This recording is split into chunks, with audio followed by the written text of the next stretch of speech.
Domestic manufacturing was underestimated for a long time, and to some degree it still is.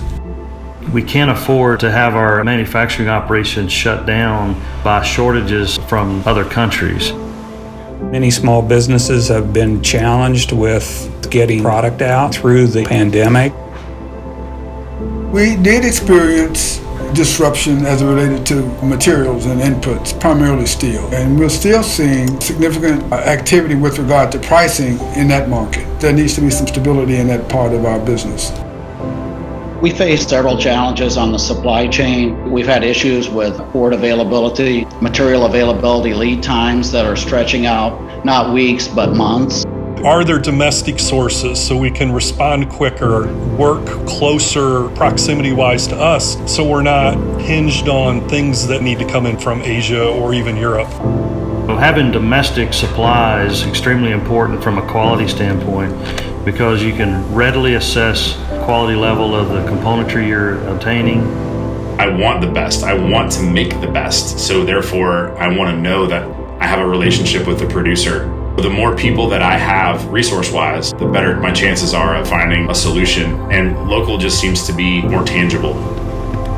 Having domestic supply chain allows us to have shorter lead times and quicker response rather than having product on a boat for a month.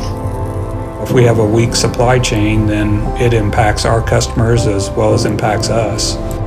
We're a global supplier, so we have to recognize that our particular markets are still going to be offshore.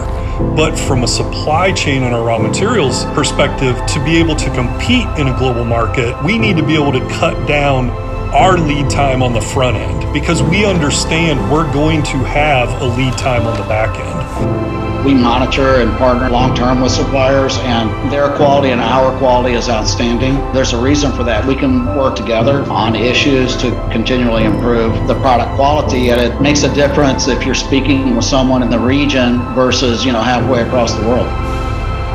So we actually source our material here in the U.S., we manufacture our products here in the U.S., and then we ship to customers in China. We've engineered our process so that we can compete globally, being able to manufacture it here in the U.S. cost efficiently.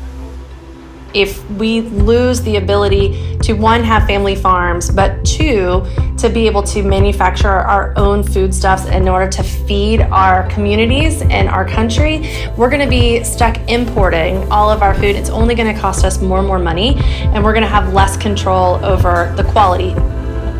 World events show why it's very important to have domestic production here in the U.S. because at any point in time, geopolitical factors, macroeconomic factors can really change the landscape.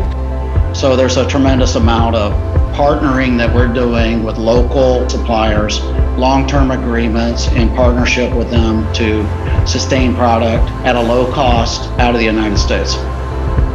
To compete against Asian suppliers and global suppliers for the same markets, we have to be creative to do that. We have an obligation as domestic manufacturers to try to provide the best possible product for the least amount of cost. And things like Industry 4.0 and other initiatives, lean manufacturing, help reduce our costs, to add value, and to make our products more competitive. There's a lot of hard-working, intelligent, very good workers in this country, and we need to take advantage of that and not rely on Asia-Pacific or low-cost countries in order to sustain. We saw during the pandemic what an impact to our supply chain that something like a global pandemic can have. And it's important that we realize that for America to be successful and for America to continue to be a leader in the world, we must be able to sustain our industry here locally.